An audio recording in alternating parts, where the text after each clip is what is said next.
The Coonhound Collective podcast is brought to you by Conkeys Outdoors because we support the people who support our way of life, and CZ Welding and Fabrication, custom dog boxes built by hunters for hunters. Check these guys out today. This is your host, Jason Snellgrove, and I will be your guide as we journey down the road to pleasure hunt or hitting the long trail to those great comp hunts. This is the Coonhound Collective podcast.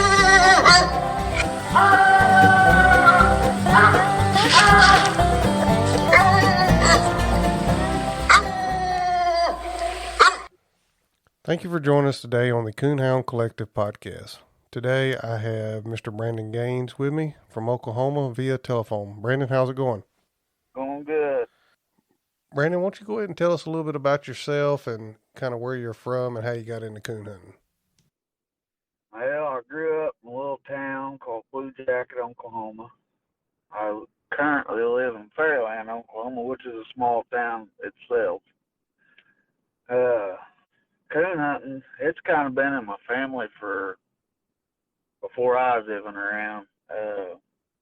My uncle, he used to coon hunt. Several of my cousins coon hunted and stuff. Well, my grandparents, they pretty much raised me all my life. And my cousin James Chandler and his brother Kevin and his dad Preston, they all used to come over to my grandparents and go coon hunting. Well, my grandparents, they was kind of the overprotective kind and didn't really want me to go, and they thought I was too little to be going hunting in the dark. So I'd get upset and go to my bedroom, and I'd lift my bedroom window up, listen to them hounds all night that they'd be out there hunting. I'd be out just laying in bed listening to them hounds. So actually, before I ever got to go coon hunting for my first time, I was already in love with coon hunting just by laying in my bed listening to a hound run. But the very first person that ever took me coon hunting was my uncle Jimmy Welch. He took me and my cousin Travis coon hunting for our first time, and that was the first time I ever got to see a dog go and tree a real live raccoon, and I was hooked. And that's pretty much how I got into coon hunting. I'm going to say it's probably just in my blood since almost all my family grew up doing it.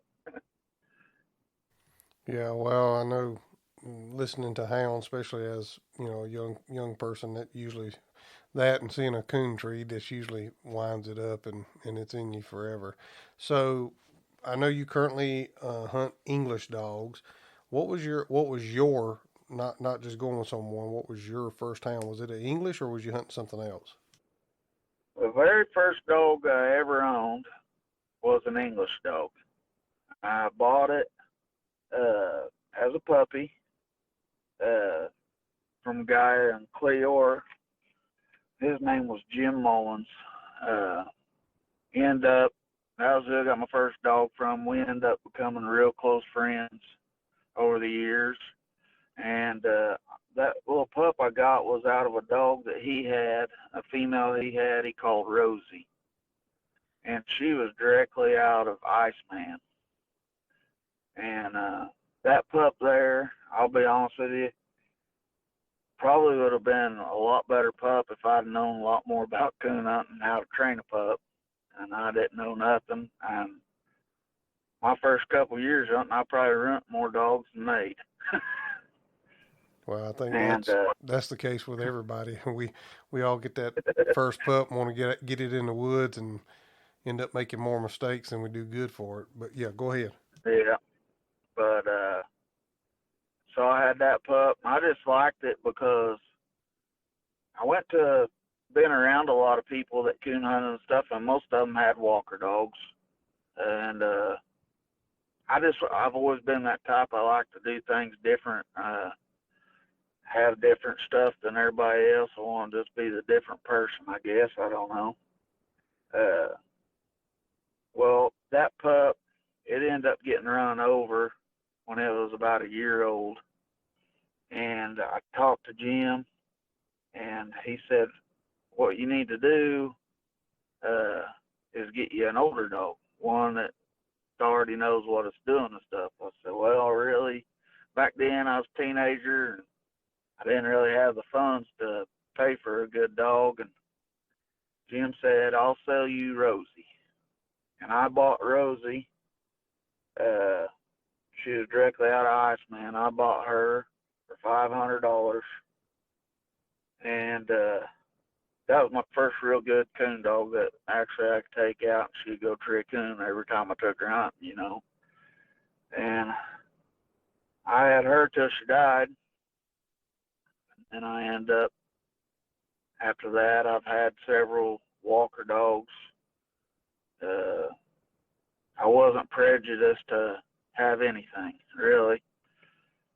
And what made me really get back on the English dogs now, and I've always liked English dogs. My cousin James, he hunted English dogs all his life, and I was just like, well, about the only one around here hunted English dogs was James and Daryl Burris and all them. So I grew up hunting with the Grand Lake English dogs, and Darren Bryant, a really good friend of mine, and all them guys had English dogs, and I decided I was going to get an English dog again after my old Walker dog died, and I've had English ever since. So the hounds that you have now, do they go back way back to that Grand Lake stuff, or are you hunting a different line now? Well, the ones that I currently got really don't go back to the Grand Lake dogs that I grew up hunting with. I used to own a dog that was one of the better dogs I've ever owned. I called him Shaker. Now he did go back to the Grand Lake dogs on his mama's side, or on his daddy's side, pardon me, the Cracker Jack dog.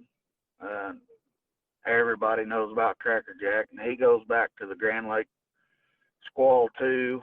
And I spent many nights hunting with Grand Lake Squall.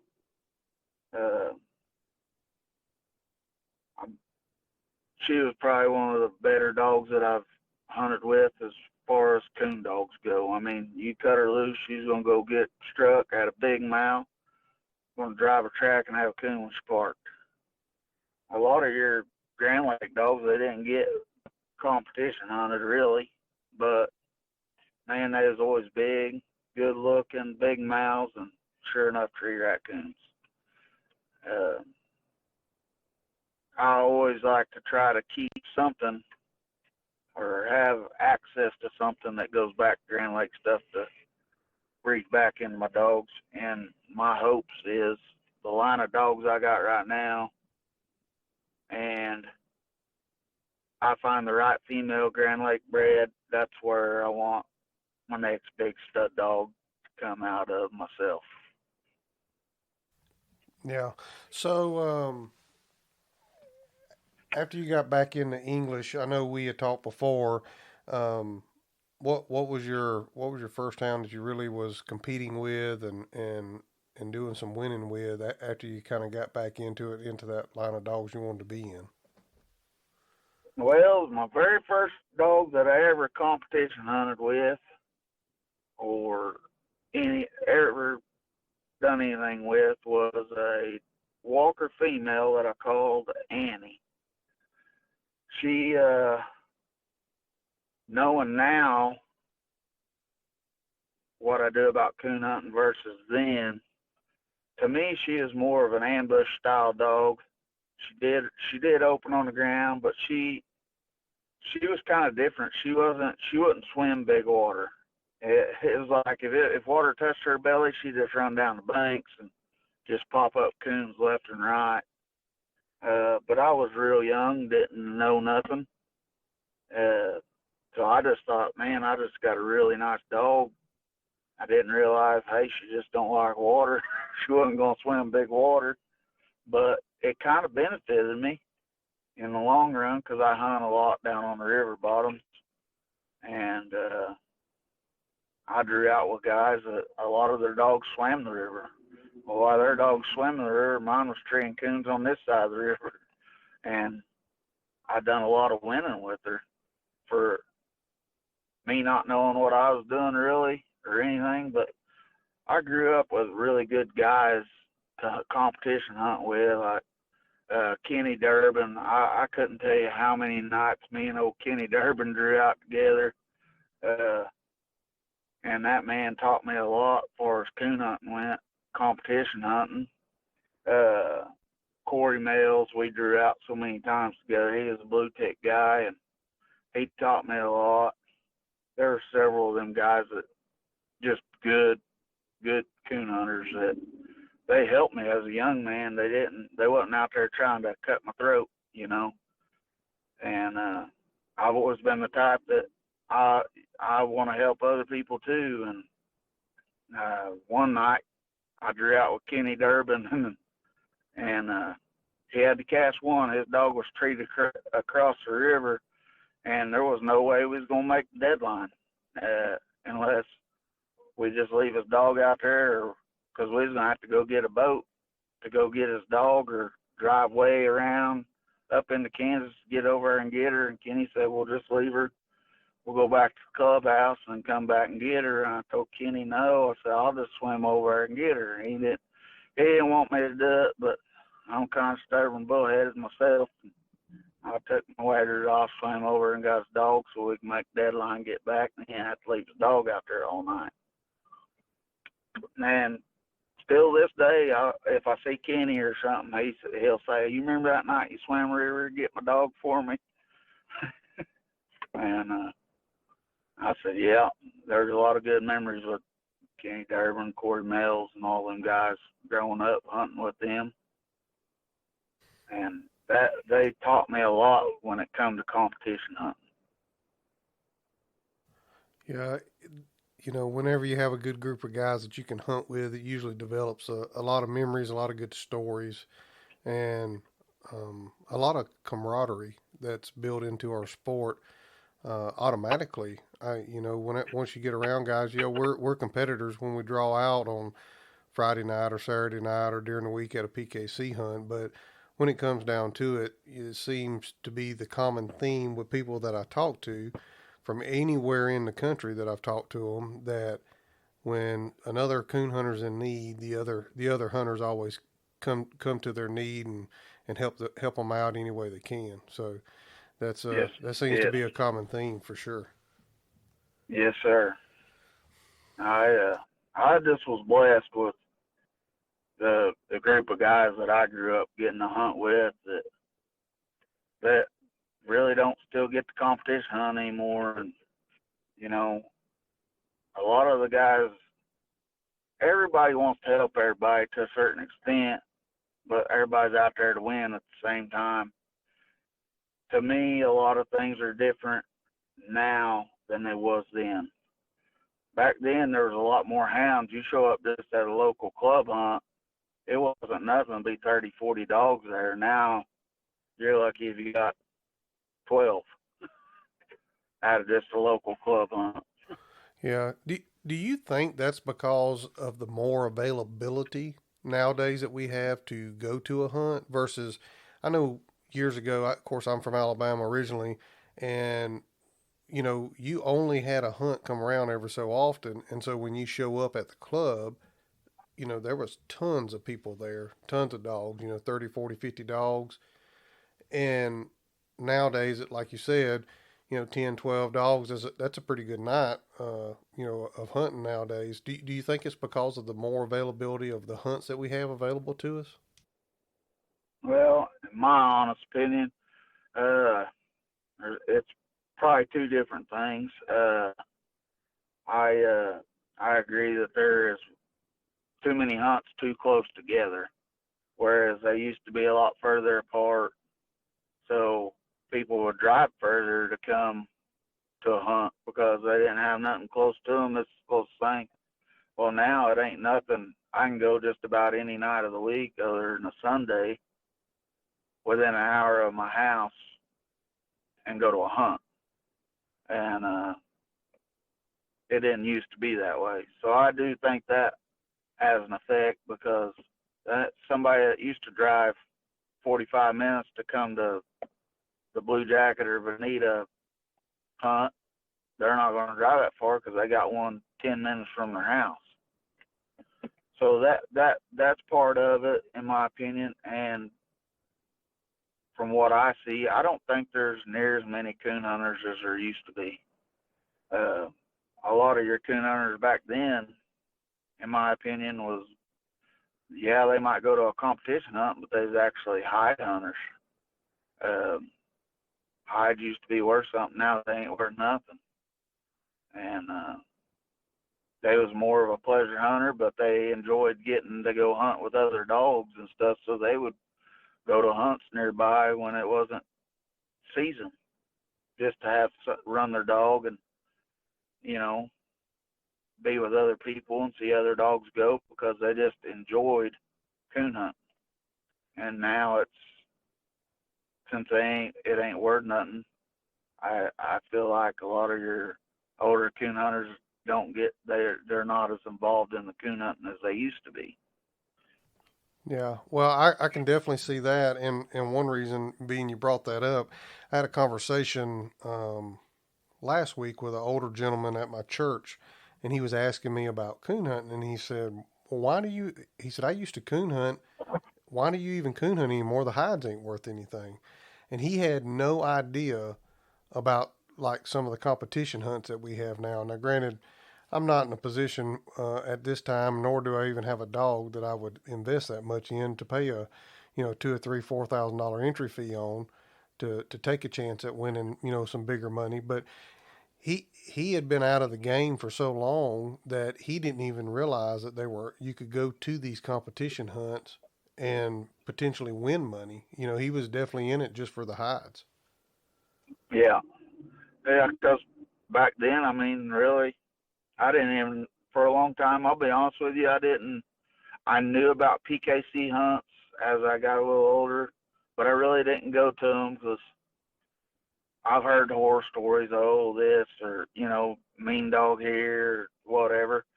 But now that I'm older and I've done it for a long time, I mean, I've been coon hunting since I was like 16 years old, and I'm 40 years old now.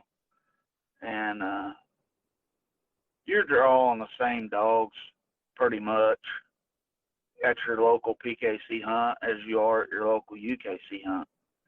Now, you go to these bigger level hunts, it's a different caliber dog for the most part. Now, where I live and the hunters that I got around me, my local hunts, these are, I'm hunting against the dogs that are at your big level hunts. I mean, I got Cheyenne Cummins. I've hunted with Shaq before he was ever a night champion. I've hunted with Mafia. I've hunted with Emmy. All these high level dogs that's won at all levels, world champions, national champions. These are the dogs I've cut my teeth on competition hunting and had to hunt against and win some, lose some. It's that's a blessing in a disguise, because I know that I've got a dog capable of beating, competing at that level. Whether I've got the money to go enter, I mean, I myself, I ain't saying that I can't afford to go to a $2,000 entry hunt, but for the most part, I'm not going to go.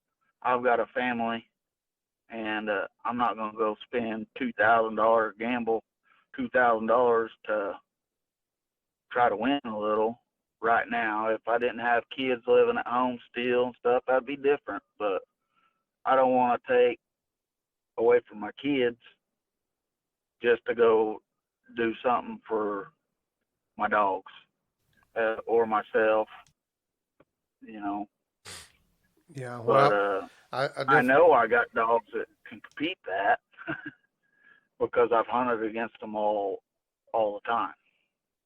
Yeah, I know over there where you're at, it is definitely a hotbed for some big name people with some really nice dogs, and um, as I've started venturing more and more into PKC. We're holding PKC hunts here at our club now, and I'm the hunt director. And I've been over to Oklahoma and hunted in a few of those PKC hunts there. And some of the names that you see in the magazines you read about on the internet, those are definitely the names that you're seeing at those local hunts there. And so if Yeah. you can definitely spend $30 and get your measuring stick out and see where you're at for sure, real quick. Yes, sir. And I've got the availability that I even pleasure hunt with these guys. I'll call Lane Denny any night of the week, or sometimes he'll call me, and we'll get together and go hunting. And you know, a lot of times the places I hunt, if we're getting a lot of rain like we have been, I have to go hunt hills, and Lane Denny hunts hills, and we just kind of try to help each other out. And uh, Lane's been here recently. Lane's been helping me on uh, some things with one of my other dogs, just because I've had situation arise, and it was a training step that I couldn't do on my own. Not that I didn't know how, but 90% of the time I hunt by myself, and I've got these guys. I can call them up, and they'll be like, "Yeah, come on, we'll go hunting, and I'll help you." And that makes it really nice, you know.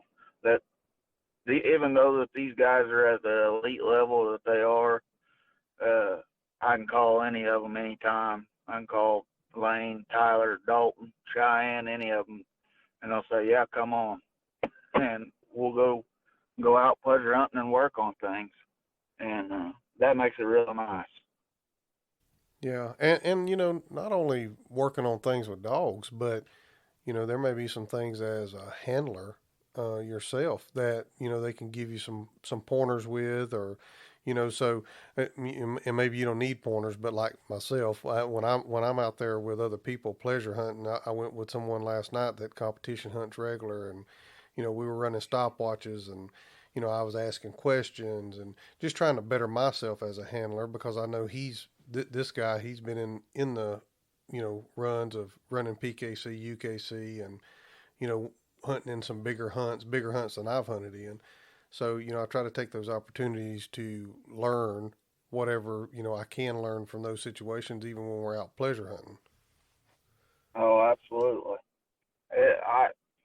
I do that all the time. I could be pleasure hunting, me and a buddy or whatever. And I usually try to make my pleasure hunt like a competition hunt, for as I'll run in a stopwatch when I'm hunting, and I practice calling my dog in my head, because sometimes you make bad calls. Well, not every tree a dog ain't don't come on it the same, and every night you're hunting, you're learning. Whether that dog's seasoned or whether it's a beginner, you're learning that dog, because you're never in the same situation every night.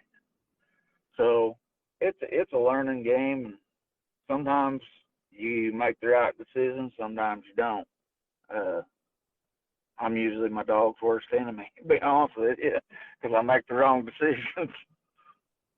Yeah, But well, I understand that for sure. I cost my little English female a cast win here about a month and a half ago because of nothing she done. It was because I waited too long to tree her.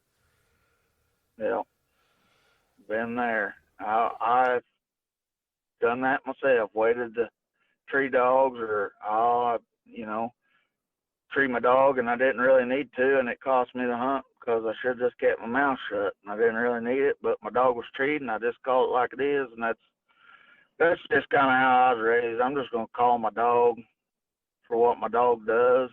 If I win, I win. If I don't, I don't. Uh, but you can take it to the bank. If I win my cast, I did it fair. I didn't cheat. I didn't try to push my pencil or anything like that. It was done honest. If I lose, it was done honest.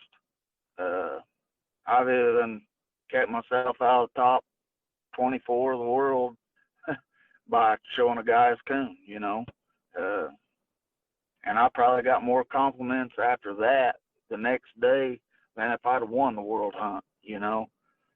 because all I had to do is keep my mouth shut. But that I couldn't sleep at night knowing that dog honestly beat me, and I just kept my mouth shut and not showed him the coon. So I alerted them, said, "Hey, here's coon," and that guy got through, and that was a really good thing. Matter of fact, me and him's become pretty good friends, I feel like, and I've got to hunt with him at a few other hunts, and that's Brett Stevens and his Lori dog. Yeah, well, and Brett, actually, after I interviewed him, he said, I'm gonna tell you, there's a guy in Oklahoma that you need to talk to and interview, and that's Brandon Gaines. And I said, really?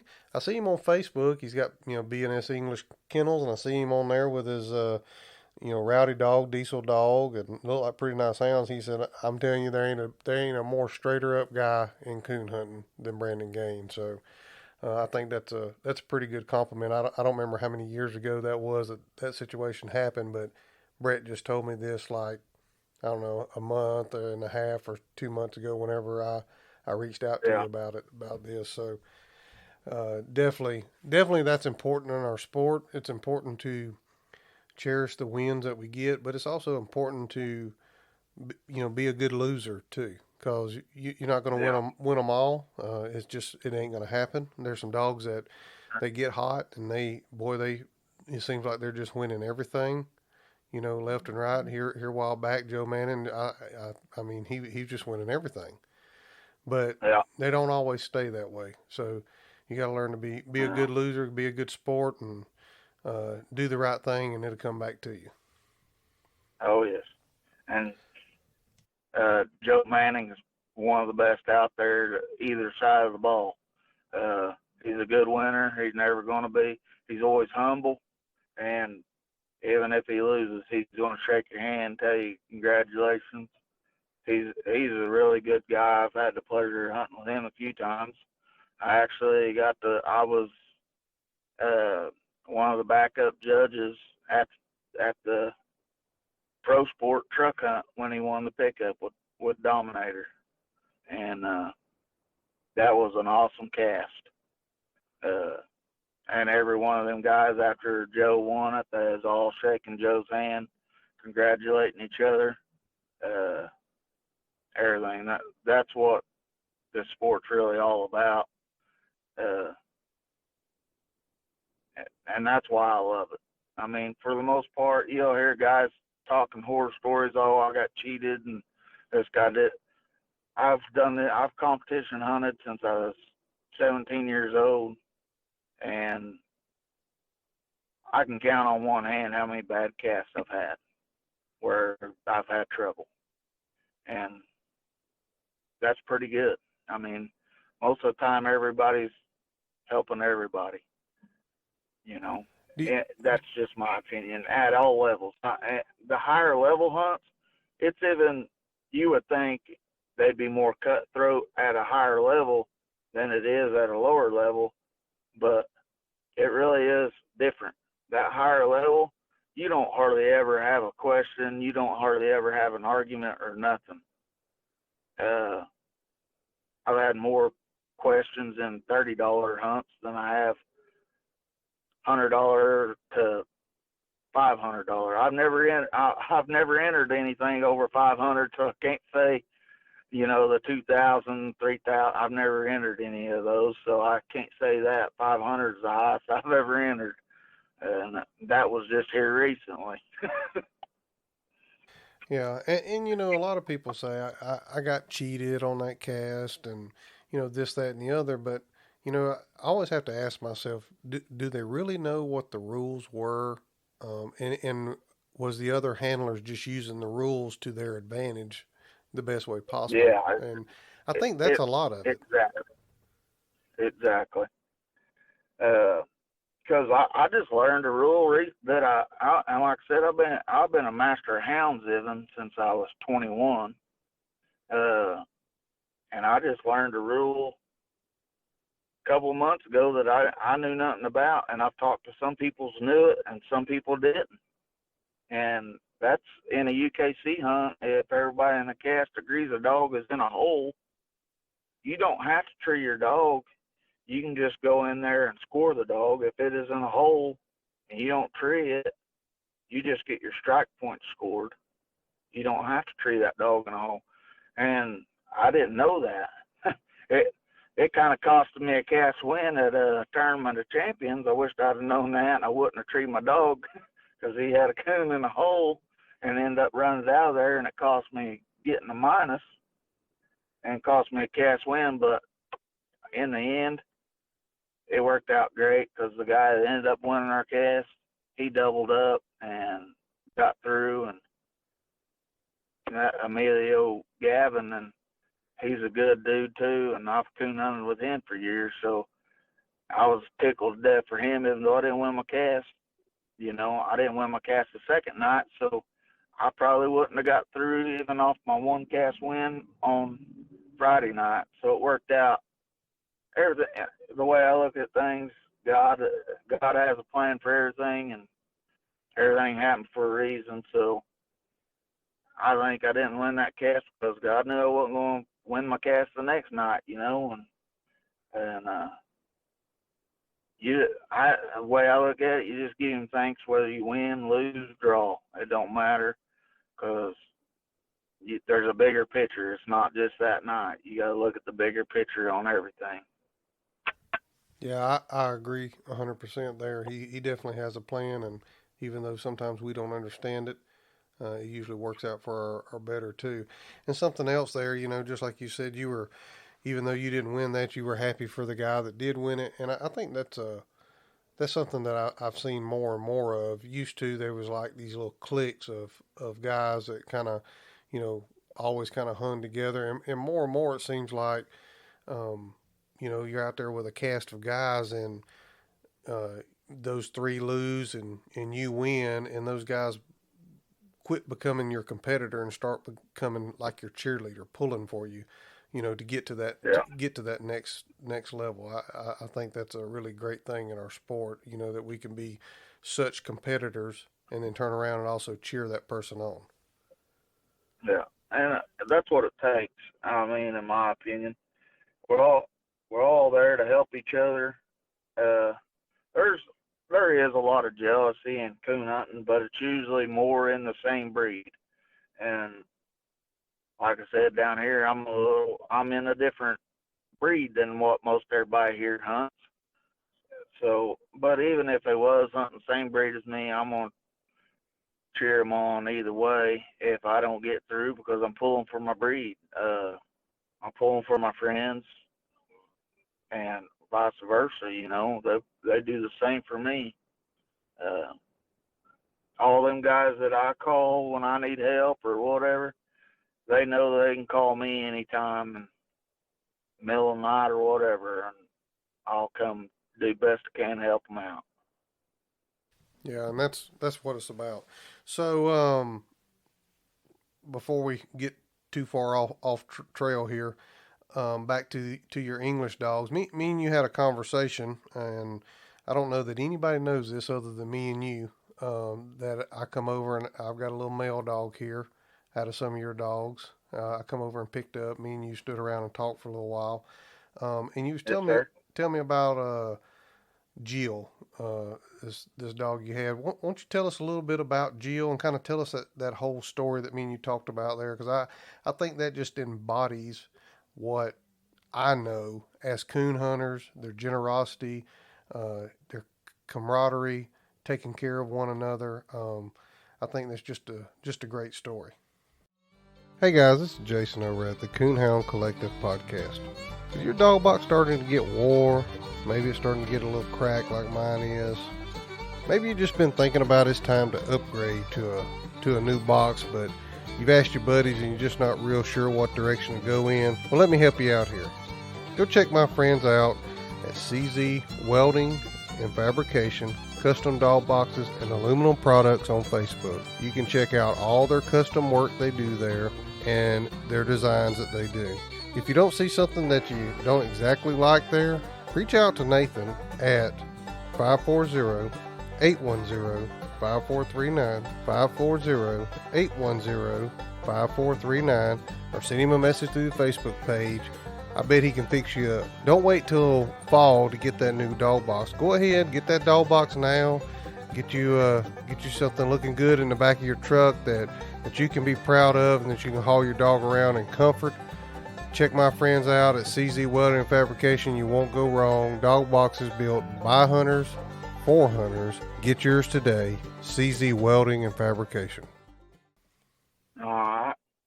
Well, the whole way Jill really come about was I drove down and bought a dog off Curtis Daughtry, which is good friends with Brett Stevens. That was before I ever knew who Brett was, and I didn't even really know Curtis. A lot of them call him Chops.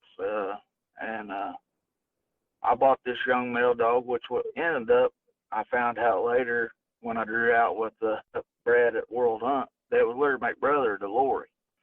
Well, of course, he was like 10, 15 months old when I bought him. And I brought him down here, and he sure enough tree coons. And but he just, me and him didn't click. He tree coons, and I let my boy hunt him a little bit and stuff, and he just wasn't for me.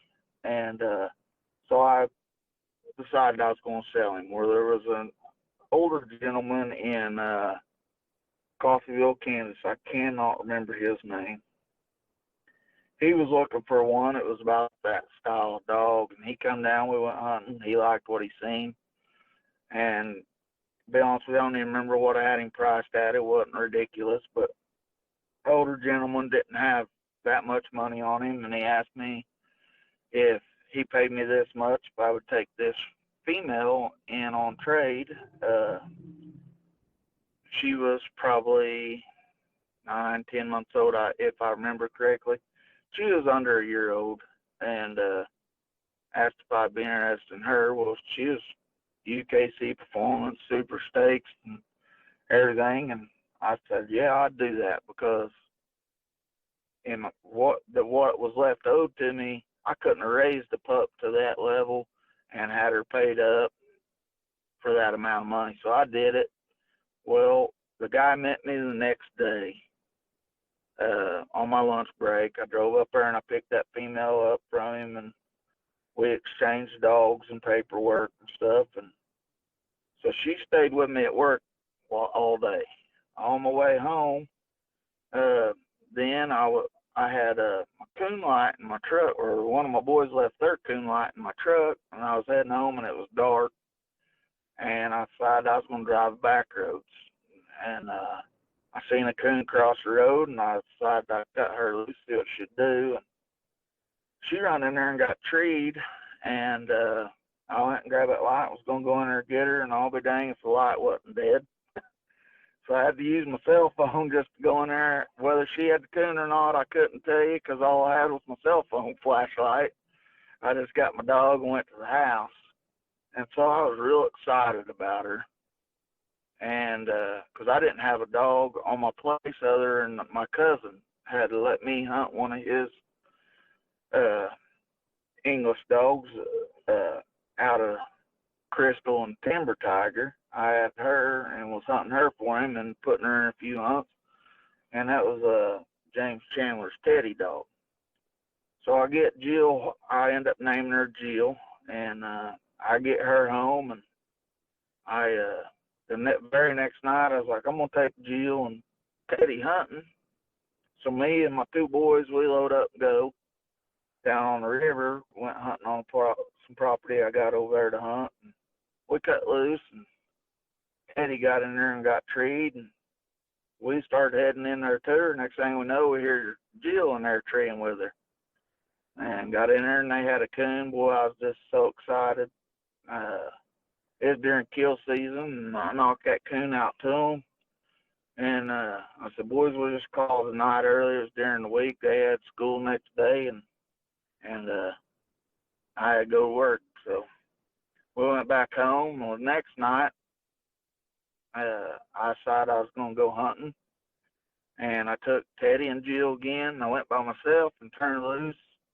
And Jill goes in there and just falls treed. and never said nothing on the ground. Jill falls treed. Well, Teddy was in there with her. I could tell by my tracking unit, but never was really treeing right. And I get in there, and it was a den tree, but the coon was on the outside just laid up in a ball of sleep. And I thought, there ain't no way this pup just treated a layup coon on this night champion female, you know, that the Teddy dog's a pretty nice dog. I said, there ain't no way. We recut off that, and Jill ended up split treed from Teddy, and they both had coons, and I went home. I was like, I'm going to end it on a good note, and I went to the house.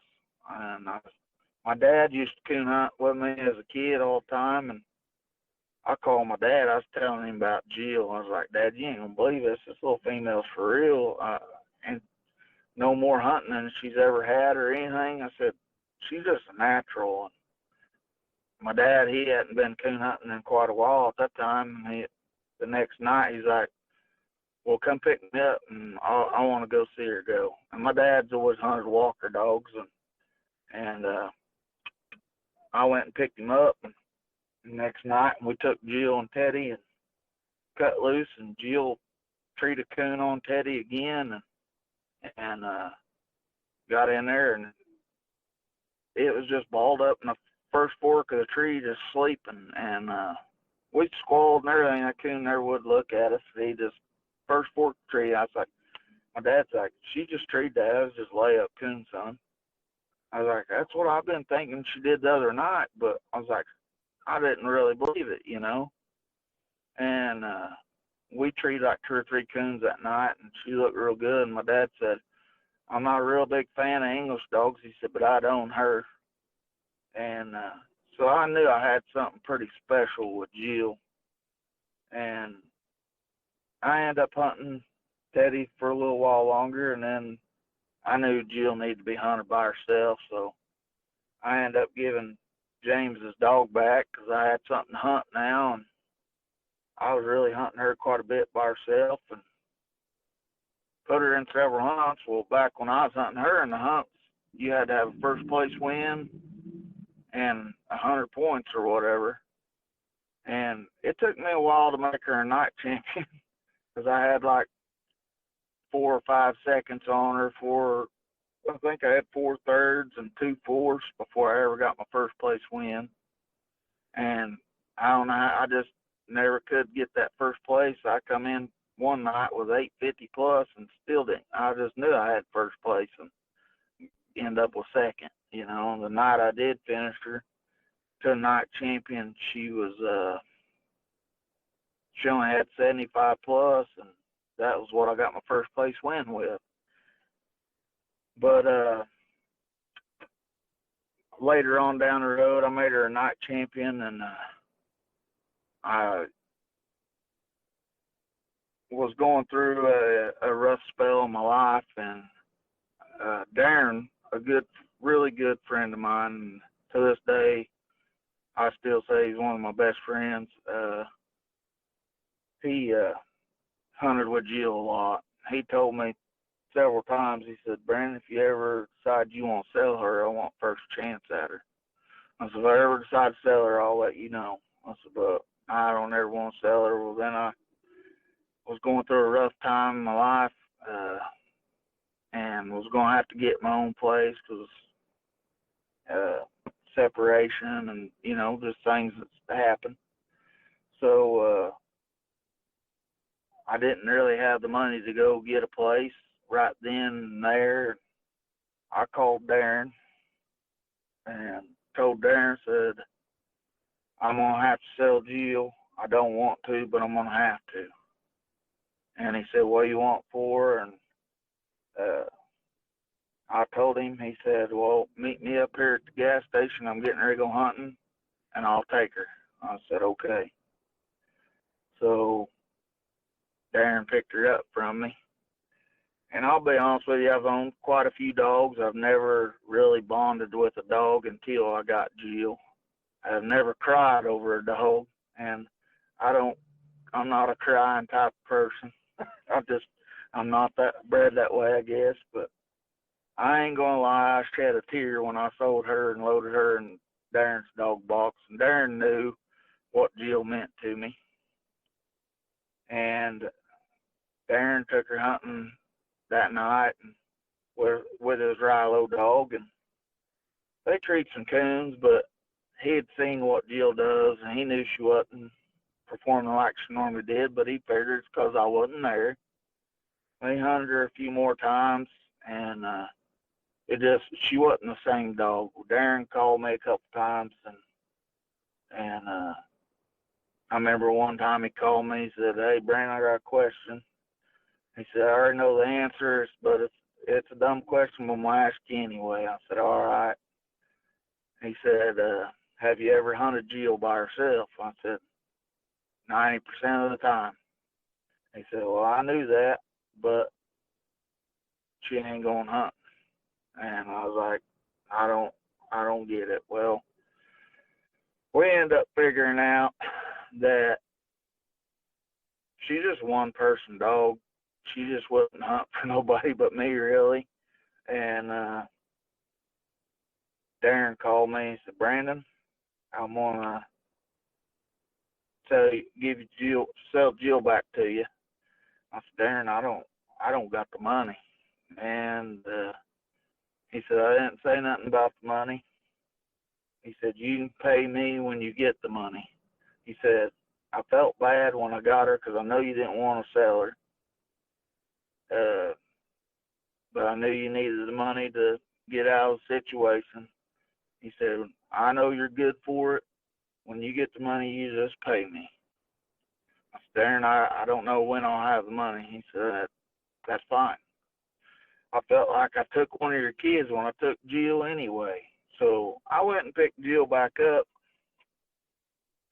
and me and Darren hunted together still and everything. And Jill was just back to her old self. When she was back with me, she was just her old self again. And it went on. It was, I want to say it was 2 years before I ever got Darren paid. Not one time did Darren ever call me and say, "Hey, what about that money?"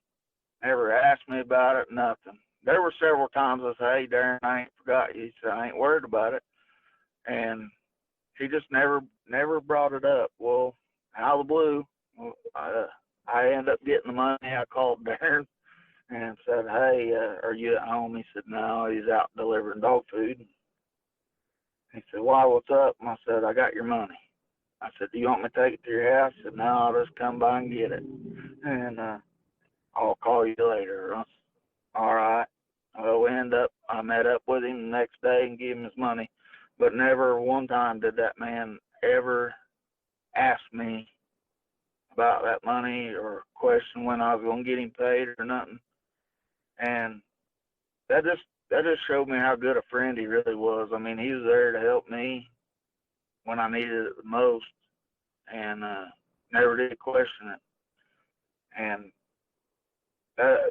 Darren to this day probably don't even understand what that meant to me, that he did what he did, because he didn't have to do that at all. He could have sold Jill to somebody else and got his money back that way, but he was a good enough friend, knew what that dog meant to me, and he did what he did, and that was just a big thing to me.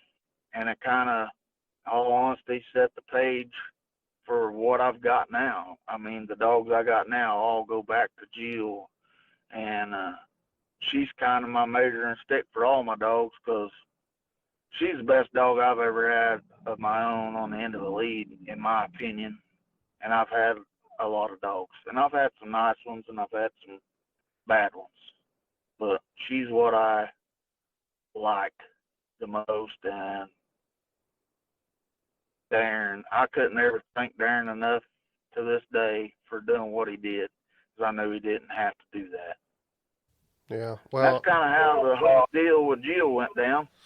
yeah, I appreciate you telling that because, you know, maybe not in our circles, but, a lot of people say, "Oh, that's just them old coon hunters out there, at night, doing whatever." And they don't, they don't really understand what goes on, and they don't understand almost the brotherhood, so to speak, that takes place. And for him, it wasn't about the money. It was about the dog being back in the hands that she needed to be in. And Yeah. my hat's definitely off to people like that. And like I said, I don't know, I've interviewed several people, and it's just story after story, of stuff like that. And it's not from one area, north, south, east, west. It don't matter. It's just, yeah, it's just the way the people are that are in this sport. They're more looking to, everybody wants to make a dollar here or there, but they're looking to help their fellow coon hunter out first.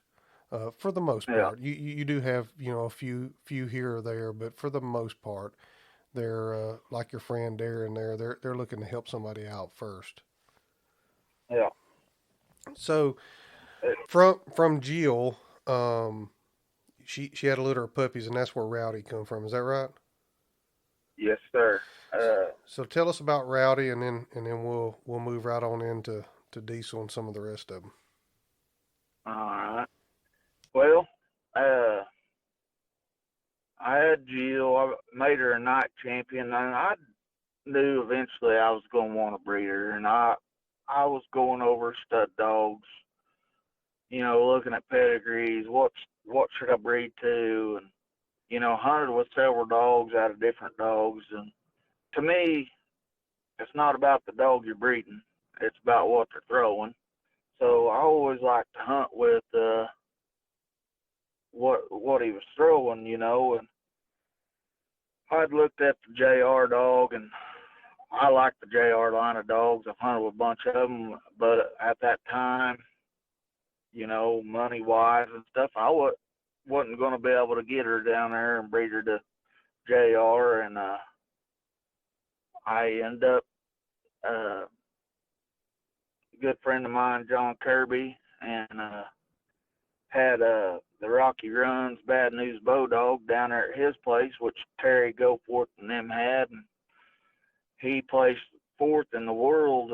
I want to say in 2011. I could be wrong on that, but I know he placed fourth in the world and done a bunch of winning. Terry and them did with Obo, and I liked the way he was bred. And John Kirby, good friend of mine, had him down there at his place. I was like, man, if him and Terry will be willing to breed Jill, I said that'd be my best bet because she's right here in my back door, and or he's right here in my back door. So I got a hold of John and said, hey, would you guys be interested in breeding the Jill? And he said, oh, I'd absolutely be interested. Let me talk to Terry and see what we can work out. And we ended up getting it all worked out. And when she come in, I took her down there and bred her to Bo. And she had 9 puppies. And probably, I don't know if it was by accident or what, the Bo dog was reproducing. Jill was kind of a shot in the dark. She never had a litter of pups, but I knew Bo was reproducing. I hunted with a lot of pups out of him. I liked what I seen, so I bred her. She had 9 puppies. They was 4.5 weeks old. Uh, I was a single dad. Had my 2 boys lived with me, and pups was 4.5 weeks old. I was gonna start them on mush. Went out there and took Jill out, and she was her normal self. I tied her up and fed her, and then fed my puppies. And my dog pens where I lived at the time was probably 100 yards from my house. I fed them. I was going to go in the house and get a drink or something, and then go put Jill back up with her pups. Well, I was on my boys. They was little, and they was just out there running around the yard playing. And I was almost back to my door, and my youngest boy, Lane, hollered at me. He said, Dad, what's wrong with Jill? Um, I turned around, and I could tell she had stood up, like she had fell down. She had stood up, and she kind of stumbled around and fell. And I took off running out there. I knew something was bad, and by the time I got out there, she was already dead. To this day, I don't know if she had a heart attack, stroke. I don't know what happened to her. But 2 weeks prior to when she passed away, I had took her to the vet for a checkup because all her shots and stuff was due, and had a clean bill of health on her. I have no idea what happened. But I had 9 puppies, 4.5 weeks old, out of her that was still alive and didn't know what to do. So I called my cousin James and told him what happened, and said, "How am I going to raise these pups? I ain't got time to bottle feed all of them." And he said, "Just put milk replacer and soak their dog food in it and feed it to them and see how they get along from there. If they seem to be doing good, then that's just what I do until they got big enough to eat dog food." And that's what I did. And luckily, I didn't ever have no issues. I raised all 9 pups, and probably one of the best crosses that I know that I've made. But probably in the top 10 crosses in the English breed, in my opinion, far as winning dogs out there. I mean, she had 9 puppies, 6 of them titled. One of them is a bear dog, so it didn't get titled, and one of them is a old pleasure hunter's got. One of them, she just was mediocre, to be honest with you. But the rest of them, you got Terry Goforth has the snag dog. He's Grand Night champion. You got Willow Creek Copperhead that John Anderson and Keelan have. Then you got my Rowdy dog. He's won all over at all levels. Then you got Jim Ridge has a littermate sister that named Trick, and there's a Rio dog. He was a night champion before he got killed, and was winning regularly, and several others. There's one up in Wisconsin that just needs anything to be a night champion, but that young man ended up having a baby and kind of just hadn't been hunting the hunts like he used to. And just really nice cross. I couldn't ask for a better cross. And Rowdy, he's been on my place. I picked Rowdy the day he was born. I was like, that's the pup. That's the one I'm keeping. And what's odd about that is Jill had 2 blue pups. She had a male and a female pup that was blue in her litter. And I love English dogs. I like a red tick English dog, but I've always just wanted a tricolor English dog that I bred and raised. And I ended up picking Rowdy day one. I don't know what it was. I don't know if it was because he's the only one that had a spot on his head, or what it was, but he was the one. I seen him and said, that's the one, and he's been on my place ever since, and that's where he'll stay. And I couldn't ask for more of a dog to be like his mama than what Rowdy is.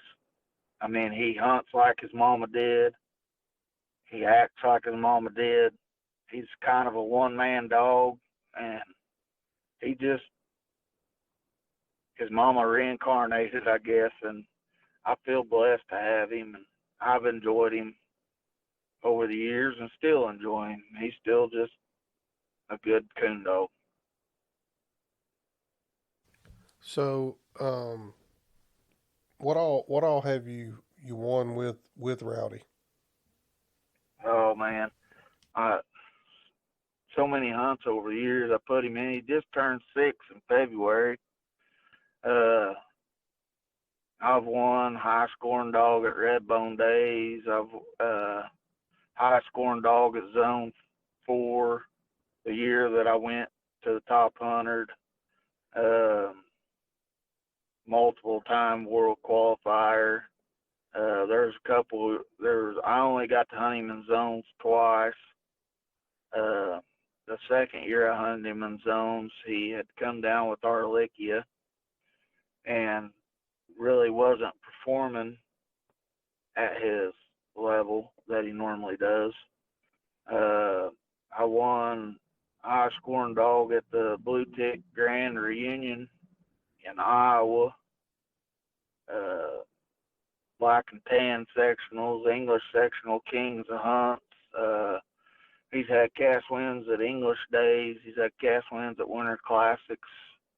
He was in the Final Four of Seneca had a Pro Classic, and that was actually when I found out the day or the Monday after that hunt was when I found out he had Arlikia.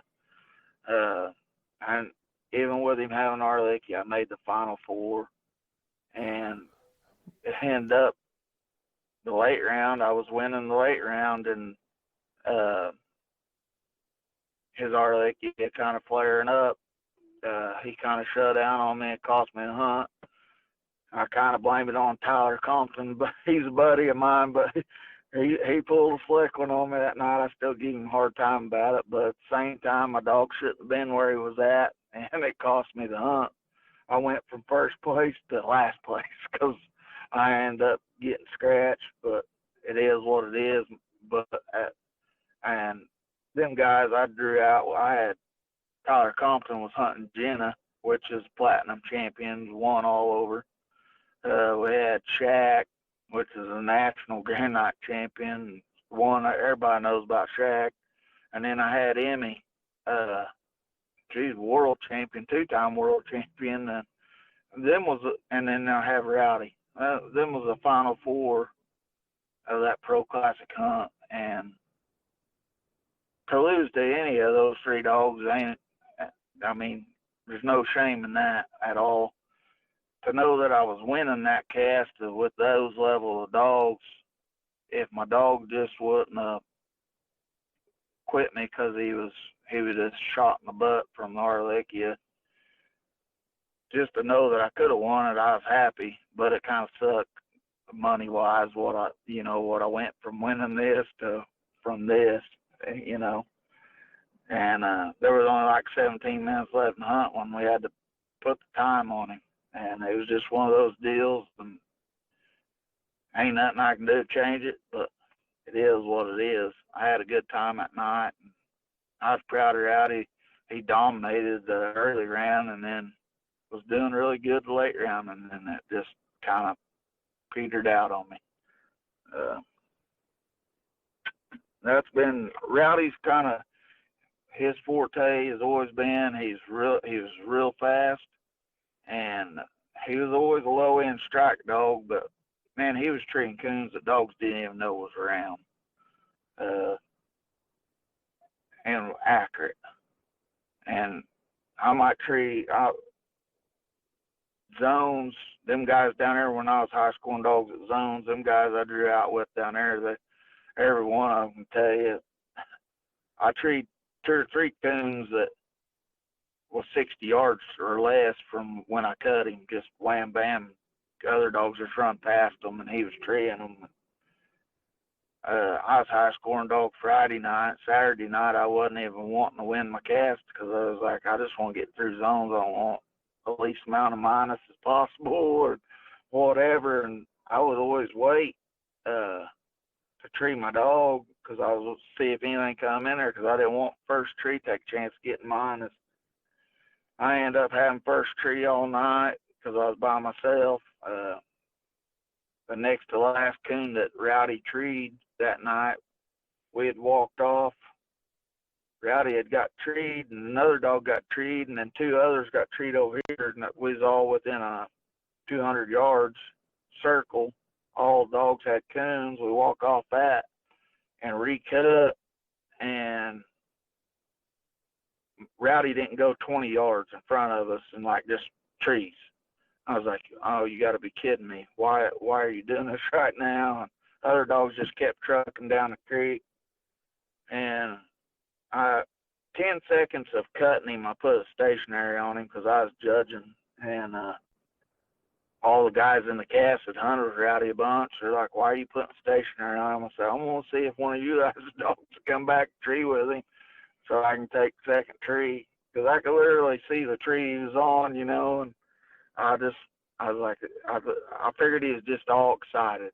And long story short, their dogs went down about 300, got treed, and everybody trees dogs, and I tie Rowdy up. I said, why don't we just go down there and score them, and then we'll come back and we can score Rowdy and go to the truck and we'll move. Or we can score Rowdy and I'll lead to you guys' dogs and score you, however you guys want to do it. But that way we have all dogs handled, and they was like, yeah, let's do that. So we went down those, treed on a little persimmon tree, ended up being slick. We walked back over, Rowdy had a coon in less than 10 seconds of cutting him. And we went to another spot and turned loose, and I treated another coon, and their dogs treated a den, and one dog ended up getting scratched because he treated a possum. But he's won everywhere. Every state I've hauled him to, whether I made at the bigger level hunts where I made it in the top 10 or not, he's won his casts at every state I've took him. I've won multiple legacy hunts with him. I won the Ed Abel. Every year they do an Ed Abel hunt down there at Claremore. Seneca Club helps puts it on and stuff. I won it last year with Rowdy, and it was kind of just a last minute deal. I hadn't even been hunting Rowdy. They had that hunt. I told my wife, I think I'm going to go down there and hunt that hunt. She's like, what are you going to hunt? Because I had Diesel and Rowdy. I said, I don't know. I said, I ain't hunted Rowdy in a while. I said, but I've been on a roll with him at them legacy hunts, so I don't know. She's like, why don't you flip a coin and see who you take? And I did, and I flipped the coin, and I took Rowdy down there and ended up winning the whole thing. And just lucky. It is a lucky deal. Rowdy looked good early. He looked good late. But at the same time, I try to be very humble. I'm just blessed with the dogs that I do got, the people that's helped me along the way to do what I have done, and the competition of people that I get to hunt with, helping each other and all that. It's just a blessing all in itself. Because without all that, everything all into play, I couldn't have done what I have done. Yeah, for sure. And he's definitely done some accomplishments, and I'm glad you told that little part there. You told me about that Final Four, and it was a tough cast, but it was pretty funny too. You and Tyler. Oh, yeah. Tyler, that was a deal. Tyler, man, I still give him a hard time, but Rowdy is never really, he's a one-man type dog, but I don't know what it is about Tyler, but Rowdy loves Tyler, and Tyler used that to his advantage because Rowdy knew better than be standing by me, so he just stood over there with Tyler, and it was just one of those deals. Yeah. So how many puppies do you know how many puppies Rowdy's got on the ground now? Right now, Rowdy has 105 pups on the ground. I ain't bred any more females since I've really hit my 100 mark, but he has 105. I ain't going to say that I'm done breeding him, but I'm going to be even more selective on what I breed than what I have been. Everything I bred, none of them's just been brood females. I don't breed just brood females. If I wouldn't want a pup out of it myself, I wouldn't want to breed it.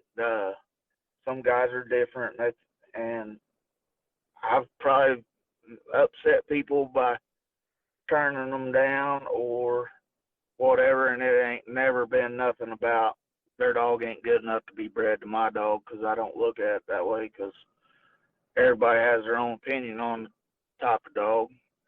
I'm a little different than most stud dog guys. If somebody calls me, usually about the first thing I'm asking them is, what are you looking for out of the stud? What kind of traits are you looking for? Because with as many pups that I got on the ground right now, which ain't a lot, I mean, honestly, I know what traits Rowdy's throwing. In my opinion, I know the majority of what he's throwing, because I've bred several females, and these are the common traits I see out of all these pups out of different females. So to me, that's the traits that Rowdy's passing, if it's a common trait in all the pups. So if they tell me this is what they're looking for, and Rowdy don't fit that bill, and if I know a stud out there that does fit that bill, I'm going to point them in the right direction, because I'm not just in this stuff. I'm not trying to make no money off my coonhound. This is just a passion that I have. I love the English breed, and I want to see it get better than what it is. So I try to point everybody in the right direction, and I don't believe in putting another man's dog down, because it ain't my dog to be putting down. There might be things that some do that I don't agree with the way they go about doing it, but that ain't putting the dog down. That's more the owner. I don't even try to put them down. I just think they ought to think about how they go about doing things sometimes. But to each their own. Everybody has their own way of doing things, and I guess sometimes you just gotta let bygones be bygones and let them do their thing, because there ain't nobody telling me how to do my thing. Yeah. So do you know the breakdown as far as titled pups out of Rowdy by chance?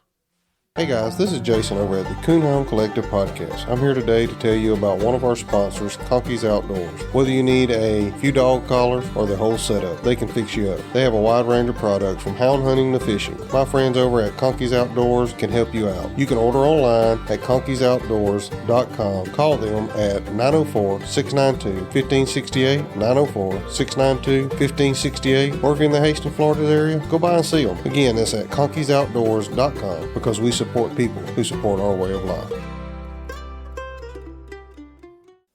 Well, right now, there's a Grand Night female out of the first litter that I bred Rowdy. There's a Grand Night female, and then I've got a Night Champion dog. He just needs one more to be grand out of Rowdy.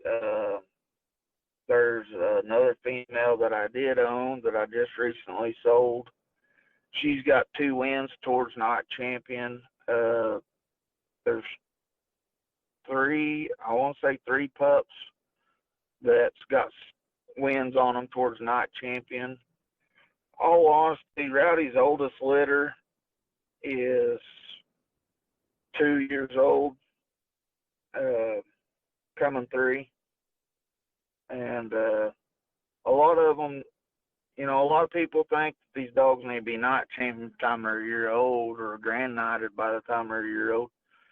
A lot of the guys I've got pups in their hands ain't been pushing them in the hunts yet. They actually, in my opinion, in the way I look at it, they are trying to go about it the right way and waited till the dog was actually ready for the hunts instead of going and getting lucky.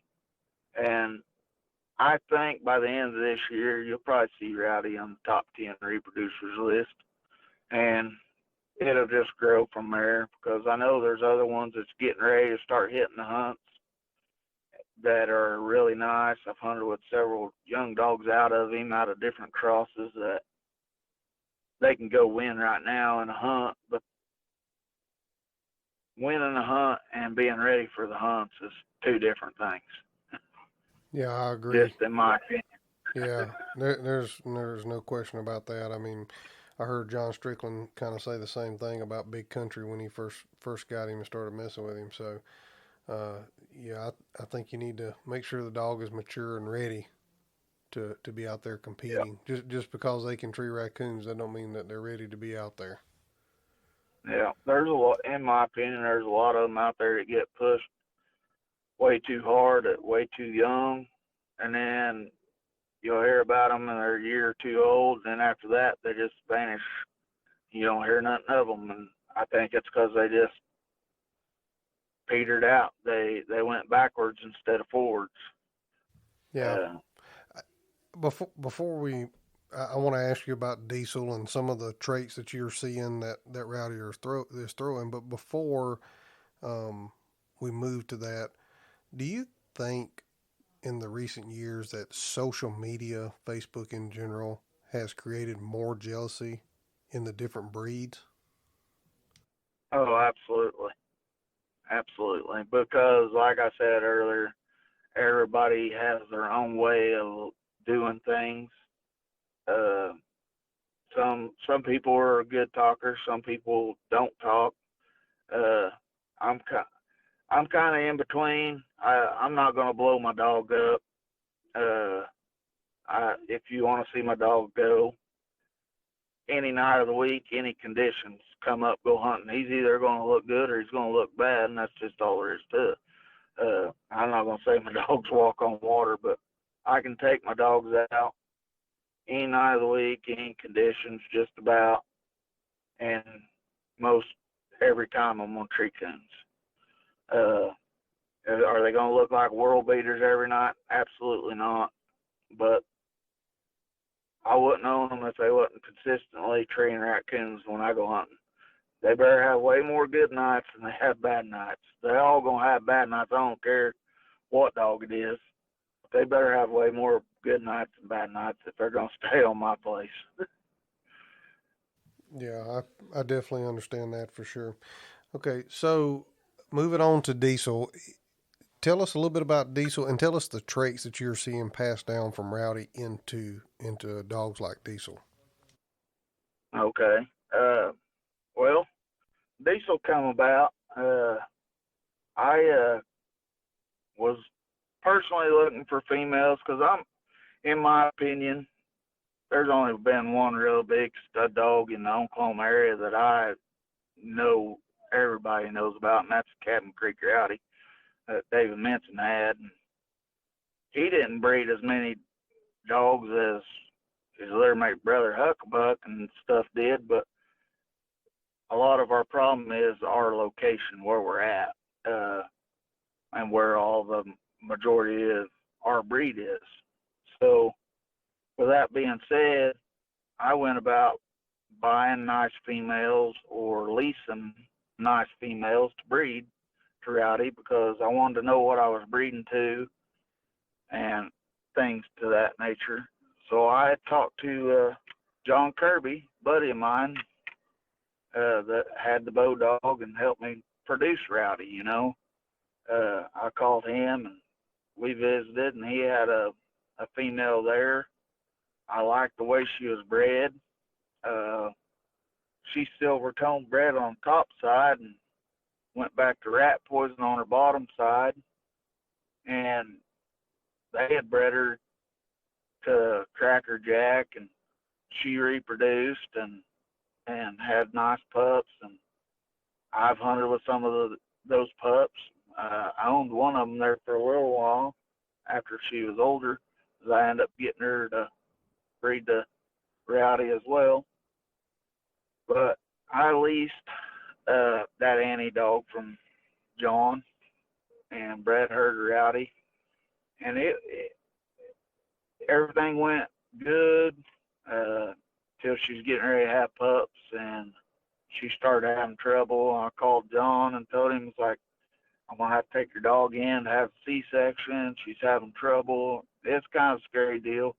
We ended up raising that litter of pups in the house, kept Annie in the house and everything.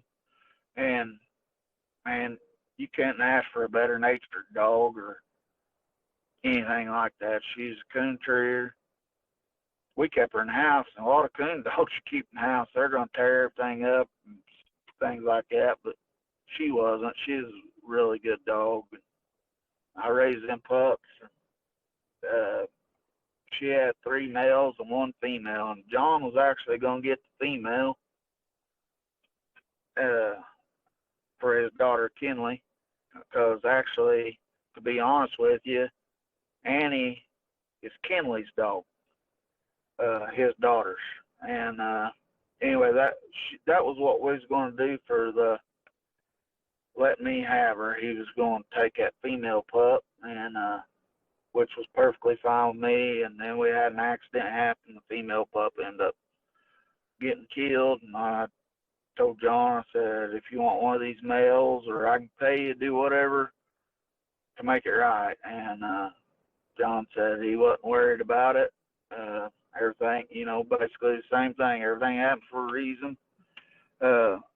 He just thankful his, Annie was good and everything. Well, I end up, Diesel was my pickle litter, and I kept him. We've pushed that dog. I started him at a young age, but I didn't push him hard. I took him hunting first time. He was like 5 months old. He just went and done what the other dogs did. And when he was 6 months old, I decided, hey, we'd had a bunch of rain. All the creeks was out of their banks. And I was like, there ain't no way I'm taking Rowdy. He'll get me in a pickle. I'm going to just take Diesel out and drive him around. And that's what I did, and dumping on cattle. I was looking, hope to see a coon on a cattle feeder or something, and never did. Well, I ended up cutting him loose on this one and cattle feeder that I couldn't see. And he got down there and ended up striking, got treed, and I went there to him. And I thought, I left the gun in the truck because I thought, there ain't no way in the world that he's got a coon treed, because he didn't even really know what one was. I went in there, and I'll be dang if he didn't have a coon. So then I tied him up, went back to the truck, and rolled that coon out to him. And I knew it was a big coon when I seen it, so I wanted it to be dead. I shot it in the head. Well, it hits the ground, and I've got a hold of this coon. I'm shaking it around, and all of a sudden it come alive. I got a 6-month-old puppy and a 20-plus pound boar coon, bobtail boar coon, whooped the fire out of my 6-month-old puppy. And I thought, oh my God, I just ruined my dog. And this dog, normally, how a pup gets bit, they back off and just start barking at them. Diesel didn't do that. He never let up. I was trying to get the coon off him and him off the coon, and it wasn't working. For long, he had that coon killed. And I thought, my Lord, I hope I didn't just ruin this pup. And I went to hunting him, and he just went to treating coons after that. I would only hunt him about once or twice a week, never pushed him real hard. And then he just went from there. Me and him's had a couple falling outs along the way, because I hunted him so much by himself. The only dog he'd ever been with other than by himself was his daddy. And a real good friend of mine, JR, kept me from killing Diesel when he was like 7, 8 months old. And JR had hunted with me all the time, hunted with Diesel, and seen him tree coons by himself and knew what the pup was. And we went hunting together one night, and he cut his dogs and I cut him, and Diesel wouldn't go hunting. And it made me mad. And I got a little rough, and I blew Diesel up. We got back to the truck. I said, take the truck, pull up the road. And he's like, why? What for? I said, I'm killing this dog. He ain't gonna work. And long story short, he said, I don't know. I don't think I can whoop you. He said, but I ain't letting you kill that dog. I said, because he's too nice. You ain't doing that. And thank God JR was with me that night, because he stopped me from making a big mistake. And I couldn't thank him enough for doing what he did. And because the end product of what I got now was from all them long nights and some of them stressful nights. I can only say that's happened twice that I know of, and I've main one that's ever hunted Diesel. But Diesel's done his fair share of winning in what little bit of hunts he's been put in. A lot of people will tell you that they like Diesel better than they do Rowdy, the people that's hunted with Diesel and Rowdy, and I'm here to tell you, I own both of them, raised both of them, trained both of them. Diesel's not a better dog than Rowdy right now. but I like him better than Rowdy. Uh, the thing about the Rowdy pups that I'm seeing that's a common denominator in every female I've bred is a lot of people tell me, man, these pups are so smart. They're just got a lot of intelligence. Um, Most every cross I made, they've got big mouths. A lot of them start real early, and I know that a lot of your stud dogs say the same thing. Uh, they start real early. They're gamey, which I like a gamey pup myself. Um, and they have a lot of natural ability. That Grand Night female, David Higby owns up by Kansas City.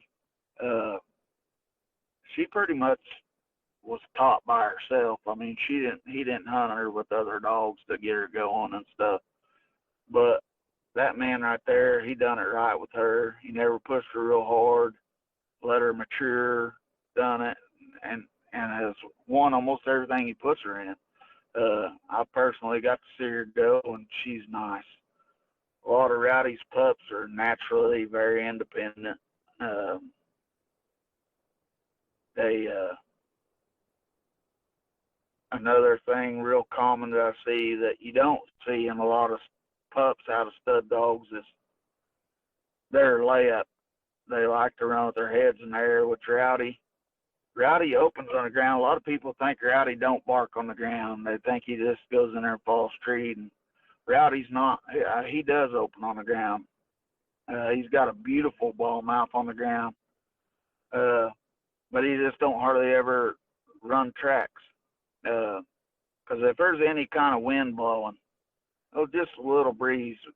I've watched Rowdy in these pecan bottoms. He runs with his head in the air, wins a coon. It might be 300 yards down. He'll be running a straight line and then break right and go 300 yards, just bam, fall street. He just winded that coon. Sometimes he'll be going along and he'll just make a circle, and then that circle get a little littler, and bam, he's treed. You go in there, that coon will be balled up asleep. You just laid that coon up. But if it's just dead calm, there ain't no wind where he can try to wind a coon. He puts his head down and he actually runs the track. A lot of guys have recently started seeing this out of Rowdy that I've actually went hunting. They're like, man, I ain't heard Rowdy open that much on the ground ever. I was like, well, you ain't hunted with him as much as I have. I know the dog opens, but he just normally don't, because normally you got some kind of breeze, and that dog is probably smarter than a lot of people give him credit for, because if I cut him this way and the wind's out the other way, he's going to go out there and wheel around. He might be out of your sight when he does it, but he's going to hunt into the wind every time. And sometimes dogs got more sense than we do. So I've had to learn over the years. It took me like 3 years to figure out that's what Rowdy was doing. So then after I figured that out, I had to, every time I went hunting, I had to check the wind, see what the wind was doing to get him to hunt the places I actually wanted to hunt, because a lot of times I pull up a place and cut him, and he go out there and wheel around and go on property I didn't have permission and stuff. And then later on looking into it and studying it, I realized what my dog was doing, so therefore I had to change my hunting strategies when I took him hunting. Well, a lot of his pups are the same way. I can name several pups right now that do the same thing Diesel does. He's really starting to come around on his accuracy on laying coons up or winding coons. If coons ain't down moving, Diesel's going to throw his head up. He's going to lay up coons and wind coons. But if they're down moving, Diesel likes to run a track more than he does to wind them. But if coons ain't moving, he's going to do that. And that's one of the biggest things that I see and I really like out of the Rowdy line of dogs that they're doing. And that's probably coming from Rowdy's mama's side and his daddy's side, from what I've been told by both of them. of that line of dogs. Terry's told me about his line of dogs, and I know they do that a lot. And then Mr. Doug Nestor, that had the line of dogs that Jill was out of, that was one of their big things too. And I just, it's been a whole different training thing that I've had to learn, and a whole different hunting aspect that I've had to learn than dogs that back in the day that was all track minded and stuff like that. It's been different. Yeah, well, sometimes we have to adjust our way of thinking to fit the dog if we really like the dog and the dog's actually doing what it's supposed to be doing and not just, out there fiddling around somewhere. Yes, sir. Well, Brandon, we've been at it almost an hour and a half. I know it don't seem that long, but Okay. we are right at an Yeah. hour and a half. And I know you've told some stories through here, some good stories and some serious stories. But do you got a coon hunting story you can share with us? And is there anybody that you want to thank or shout out before we get off here? Man, I got so many people I could thank, for along the years that's helped me. Uh, but we probably ain't even got time for all that. But as far as getting me to where I am right now, I got to thank my cousin James, uh, John Kirby, Terry Goforth, John and Keelan Anderson, Alan Short, all them guys right there. They've all helped me tremendously. I call them, ask them questions on breeding, or I ask them questions on what to do on a hunting situation with my dog or training a pup. Every one of them, right, Johnny on the spot, helped me, give me advice. Them guys right there, I got to thank them first and foremost. But as far as hunting stories, man, I got so many of them, but probably my favorite one was my first night I ever went coon hunting, and that was with my uncle Jimmy Welch. He was hunting an old Walker dog, and his name was Walker Dog. He was just no great dog, but man, he was sure enough a nice one. Me and my cousin Travis and Jimmy went, and I remember the spot exactly is on the county line, Ottawa Craig County line, over by Blue Jacket, be east of Blue Jacket. You turn, you go down there. It used to be the old Cherry Ranch, and we cut them dogs in there. And like I said, it was the first night I ever went. An old Walker dog went there, got struck, and he wheeled this track around. He got in there by an old slough, got treed. We walk in there and found the coon in the tree. It wasn't a very big tree, just an old willow tree around the edge of that slough. And uh, we didn't have Jimmy was my cousin, but he wasn't always the most lawful person when it come to coon hunting. If his dog did a good job and he thought it needed a coon, even if it wasn't coon season, hey, we're going to get this coon out with this dog, which I think all of us as cooners have done that. But we didn't have a gun, but I remember that night because I ended up climbing the tree and shaking that old coon out. Man, I didn't realize how good them suckers would hold on to them trees. But I finally got that coon shook out, and that was the first time I ever got to see a dog fight a coon or any of that. That's a memory that stuck with me the rest of my life, just seeing that. Putting all the stuff that I'd listened to over the years in my bedroom, listening to them dogs run and do what they did, and then seeing it firsthand, that right there was my biggest thing, and it just blew my mind how them dogs could figure out exactly what tree that coon was in, and then what they was willing to go through to get it. These dogs are something else, and I just blessed that I got the opportunity to learn how to do it, and I still get to do it, and I hope I get to pass it on to my grandkids. My kids know it, and they don't hunt like they used to with me, but they still like to go every once in a while. I think once they get their own deal going, they'll probably end up having hounds of their own. I can't wait to take my grandkids and pass it on just like I had it passed down to me. Yeah, well, you definitely wasn't going to get the dog's name confused when you were out there. That's for sure. Yeah. And that's what it's about: passing it down, passing it on. What give them the opportunity, take them hunting, and whether they take to it or not is just giving them the opportunity. And usually, if they ever get that opportunity and get to see the dog work, it usually comes back around later in life for sure. Oh yeah. Our sport's a dying sport. I think the biggest thing is getting kids out there and showing them. And that's my biggest thing. I take kids hunting with me all the time. Just that's what I enjoy doing, and it keeps them out of trouble and stuff. Yeah, Teach them the right way, and that's all we can do. yeah, for sure. Well, Brandon, we've been at it for just over an hour and a half, and I really appreciate you taking your time to be on the podcast today. I know we had talked about doing this, and finally got it worked out where we could get together and get it done. So I really appreciate you taking the time on this Saturday, pretty Saturday, at least in Southwest Missouri. Yes, I assume it is in Oklahoma too. Yes, sir. I sure appreciate you taking your time to do this, and hopefully I can get over there and go hunting with you one night. We're not that far apart. Yeah, I'd like that. All right, man. Well, we're going to get off here, and thank you for listening to the Coonhound Collective podcast today.